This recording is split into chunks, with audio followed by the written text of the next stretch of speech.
أعوذ بالله من السميع العليم. بسم الله الرحمن الرحيم. الحمد لله الذي خلق الموت والحياة ليبلونا أينا أحسن عملا. والحمد لله الذي من علينا بمحمد، والصلاة والسلام على سيد الموحدين الأمين المصطفى محمد.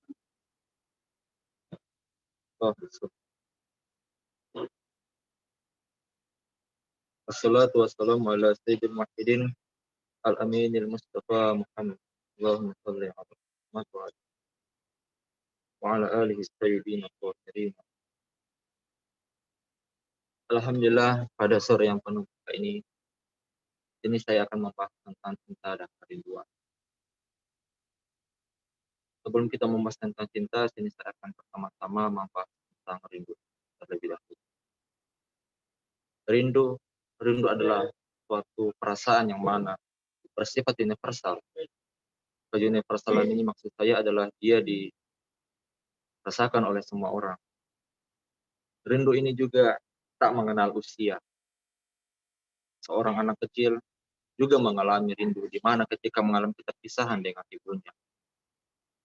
Orang remaja, orang tua, bahkan orang sampai yang lansia pun atau kakek maupun nenek-nenek mengalami yang namanya kerinduan, yakni kerinduan terhadap masa mudanya. Bahkan seorang preman pun, bahkan seorang pelacur pun, dan siapapun itu, semuanya mengalami kerinduan. Karena rindu ini adalah satu manifestasi dari cinta. Satu manifestasi dari cinta yang dialami oleh orang yang berindu. Nah, cinta ini yang menjadi dasar, yang menjadi patokan, yang menjadi pijakan kepada rindu. Jika cinta ini kita sandarkan kepada suatu hal yang tidak abadi, pada suatu hal yang bersifat material, maka jika cinta itu akan hilang, maka sirna kuda. Jika material itu hilang, maka sirna kudalah kita. Banyak yang mengalami rasa kecewa, putus asa, bahkan bunuh diri karena cinta. Berarti kita bisa mengatakan cinta ini menyakitkan? Tidak. Kembali lagi tergantung kepada siapa dan kepada apa cinta itu kita sandarkan. Berbicara tentang cinta, cinta ini adalah hal yang sangat luhur. Semua agama, semua budaya, semua peradaban mengakui dan meluhurkan yang namanya cinta. Karena cinta adalah obat. Nah, ini kita akan membahas poin berikutnya. Cinta ini adalah obat. Obat dari apa? Obat dari kesombongan, obat dari kelemahan, obat dari duka cita. Kenapa? Karena dengan sifat cinta, orang akan menghilangkan kesombongan dirinya. Dia akan tunduk, dia akan rela, dia akan mengabdi, bahkan merangkak untuk kepada yang dicintainya. Dengan cinta pula, ini akan menjadi obat atas kelemahan. Dia akan bangkit, dia akan melakukan perlawanan, dia akan melakukan pengorbanan, serta perjuangan demi apa yang dicintai. Cinta juga menjadi penyemangat. Cinta juga menjadi obat dari duka cita. Ketika seseorang mengalami duka yang mendalam, dia berduka karena cinta dan dia juga akan bangkit. Nah, cinta yang seperti ini adalah cinta yang disandarkan kepada Allah Subhanahu wa taala. Tapi tidak secepat itu. Nah, jangan buru-buru istilahnya kan. Maksud saya di sini adalah jangan kita terlalu terburu-buru dalam cinta kepada Allah. Sementara Allah sendiri mengatakan kepada kita bahwasanya di dalam surah Ali Imran ayat 31 mengatakan, katakanlah wahai Muhammad, jika engkau cinta kepada Allah, maka ikutilah aku. Aku di sini apa? Ikutilah Nabi. Jika kita cinta kepada Allah, maka cintailah kepada Nabi. Maka Allah akan mencintai kalian. Jadi di sini ada syarat gitu. Ada syarat dan prasyarat. Syaratnya apa? Pertama, jika cinta kepada Nabi, maka harus cinta kepada Allah. Nah, ketika tidak cinta kepada Nabi, maka kita juga akan cinta kepada Allah. Ketika Allah sudah Kalau kita cintai, maka Allah juga akan mencintai kita karena kita sudah mencintai Rasul. Dalam hal ini kita sering mengalami kerinduan yang hampa ketika kita mungkin gelisah, galau, merana, dan sengsara dengan apa yang sedang kita rasakan. Itu karena kita sedang mengalami kerinduan. Itu sedang kita mengalami dalam posisi yang sedang asyik atau orang yang merindukan. Nah, dari mana rindu kita ini berasal? Dari mana cinta, hasrat, pertemuan kita ini berasal? Dari sang pemilik cinta itu sendiri. Karena kita adalah fitrahnya, sebagaimana Allah Subhanahu wa taala katakan, aku menciptakan kalian dari fitrah. Otomatis kita adalah bagian dari Tuhan.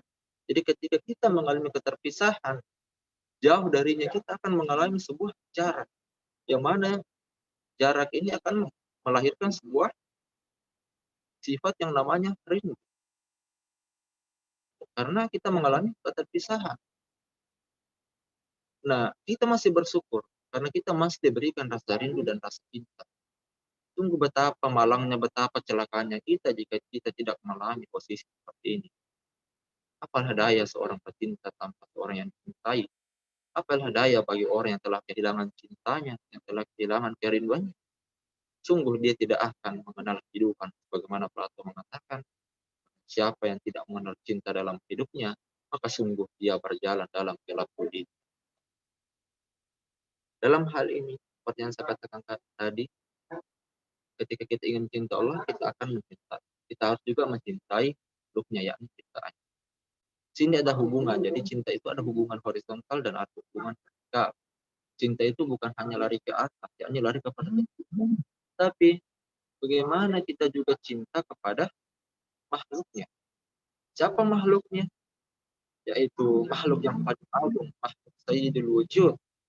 Ialah seluruh wujud yang ada di muka bumi ini, yaitu Nabi kita, Nabi yang paling mulia, Nabi yang paling agung, Nabi Muhammad Shallallahu Alaihi Wasallam.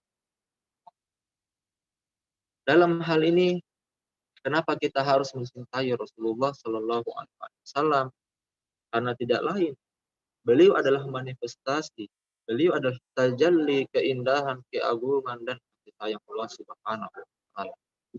Dia adalah penuntun kita, dia adalah contoh kita. Kita menjadikannya sebagai sebuah suri teladan dalam kehidupan, dalam tindak tanduk kita. Sebagaimana Allah Subhanahu wa taala mengatakan, sungguh telah ada atau dalam ayat Al-Qur'an, qad kana lakum fi Rasulillah uswatun hasanah. Dalam ayat ini mengatakan qad kana, dalam kaidah ilmu nahwu qad, atau pada ketemu dengan fi'il madi, maka artinya benar-benar, sungguh. Berarti ayat ini menegaskan bahwa sungguh telah ada lakum bagi kalian, fikum. Nah, di dalam ayat ini menggunakan kata fikum, yakni di dalam apa? Fi Rasulillah, berarti di dalam diri manusia, di dalam di dalam tubuh Rasulullah Shallallahu Alaihi Wasallam telah ada Allah Subhanahu Wa Taala, telah ada manifestasi kasih sayang, rahmat, tajalli dan cintanya. Maka dari itu Rasulullah juga pernah menegaskan kepada kita bahwasanya kulla as'alukum mawaddata illa fi qurba. Dalam hal ini Rasulullah menegaskan bahwa saya tidak meminta upah, saya tidak meminta balasan apapun kepada kalian selain apa? Mawaddata fil qurba, yakni kecintaan kepada keluarga. Ini adalah syarat. Ini sebelum kita mencintai Allah Subhanahu wa taala, kita mencintai Rasulnya. Sebelum kita mencintai Rasulnya juga, apa yang harus kita cintai? Yakni ahlul baitnya atau keluarganya. Kenapa kita harus mencintai keluarganya? Tidak lain karena mereka adalah keturunan, bukan hanya sekedar keturunan. Tapi apa? Mereka adalah waris atau penerus ilmu dan suri tauladan yang ada di dalam Nabi Muhammad Sallallahu Alaihi Wasallam. Di dalam kitabnya Al-Baqai mengatakan kata mawaddah berasal dari kata waddah, waw dan da. Ini da tasdid. Maksudnya apa? Waddah di sini artinya adalah penyerahan atau pengosongan. Pengosongan maksudnya apa kalau beliau katakan itu? Maksudnya ini adalah pengosongan kepasrahan, yakni cinta yang didasari dengan pasrah. Ketika kita sudah sampai pada makom mencintai, berarti kita sudah pasrah. Pasrah dalam artian kita sudah taat. Kita sudah meninggalkan akal pikiran kita. Nah, ini bukan cinta buta. Bukan cinta sebagaimana yang dialami oleh para remaja. Karena para remaja sebenarnya masih cinta atau cinta kita pada umumnya, cinta kita masih karena hitung-hitungan. Masih cinta kita masih mengharapkan balasan, mengharapkan suatu imbalan. Cinta kita masih matematis istilahnya. Setelah masih matematis istilahnya ada timbal balik. Jika maka aku mencintaimu, maka kamu harus begini kepada saya. Seperti itu pada umum cinta kita. Tetapi jika cinta kita sudah pasrah, cinta kita sudah kita kosongkan dan kita sudah serahkan kepada keluarga Nabi, kepada Nabi dan kepada Allah Subhanahu wa taala, maka itu adalah cinta yang sebenarnya, cinta yang tanpa pamrih, cinta yang tanpa mengharap balas, cinta yang penuh pengorbanan tanpa mengatakan saya sedang berkorban, karena jika kita mengatakan kita sedang berkorban pun itu sudah mengeluh bahwasanya dia berkorban. Cinta adalah tanpa kata, hanya sebuah ketundukan yang stamina wa Allah. Nah, dalam hal ini ketika sifat cinta dan kerinduan yang ada pada diri kita, kita sandarkan kepada keluarga Nabi, kita sandarkan kepada Nabi, dan kita sandarkan kepada Allah Subhanahu wa taala, maka inilah cinta yang sebenarnya, cinta yang tak akan padam, cinta yang akan selalu membara dan terbakar sampai kiamat nanti. Ini adalah cinta yang bahan bakarnya tiada tara, cinta yang tidak akan pernah bisa dipadamkan oleh siapapun. Inilah kecintaan yang abadi. Kenapa kita harus cinta kepada keluarga Nabi, kepada Nabi? Karena mereka adalah tajalli Allah Subhanahu wa taala. Karena mereka adalah sosok yang memiliki kapasitas. Karena mereka adalah panutan. Ketika kita cinta kepada keluarganya dan kepada Nabi Muhammad SAW, maka otomatis kita akan mengikuti perintah. Karena di sananya adalah suatu perkataan Allah Subhanahu wa taala. Di sana adalah suatu ibadah yang sangat tinggi di sisi Allah Subhanahu wa taala. Bayangkan saja ketika kita cinta kita ini didasarkan kepada orang yang tak berhak memilikinya, maka apa yang akan terjadi? Kita hanya akan bertindak semena-mena. Kita hanya akan bertindak berdasarkan hawa nafsu, pikiran, dan syahwat kita. Maka sungguh binasalah kita dengan tindakan tersebut. Bagaimana Sayyidina Ali karramallahu wajhah mengatakan, halaka imru'un lam ya'rif. Binasalah suatu perkara atau suatu urusan yang mana tidak mengetahui, yang mana dia tidak mengetahui takarannya atau ukurannya. Maksud perkataan di sini dari Imam Ali karramallahu wajhah adalah betapa banyak urusan kita, urusan duniawi yang hancur, yang musnah dan binasa karena kita tidak mengetahui ukurannya. Kita tidak memiliki landasan dalam melakukannya. Nah, karena apa? Kita tidak memiliki sosok atau panutan dalam melakukan hal tersebut. Kita tidak memiliki figur, kita tidak memiliki suri toladan untuk melaksanakan hal tersebut. Maka dengan kecintaan kepada keluarga Nabi sebagai wasi dan tajalli daripada sifat Nabi, dan kecintaan juga kepada Nabi adalah suatu upaya untuk bagaimana memanifestasikan suri toladan dan ataupun sifat-sifat yang ada pada diri Nabi dan keluarga Nabi ke dalam diri kita, dan kita tajallikan dalam tindakan tanduk kehidupan kita sehari-hari. Maka itulah cinta yang sesungguhnya, dan itu adalah kerinduan yang tak akan ada habisnya.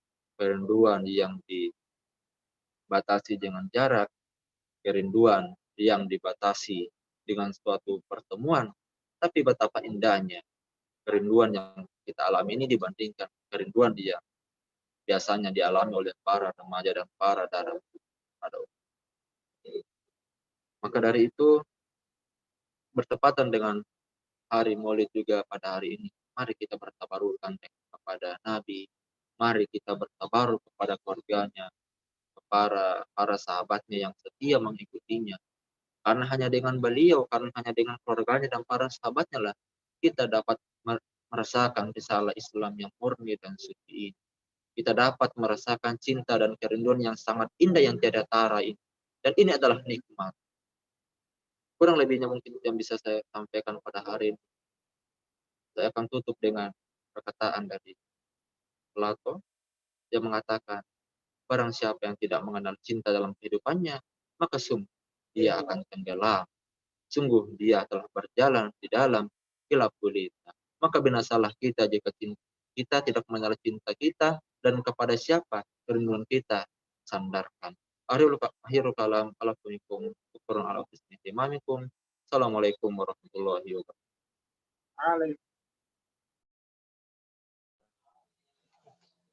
Waalaikumsalam warahmatullahi wabarakatuh.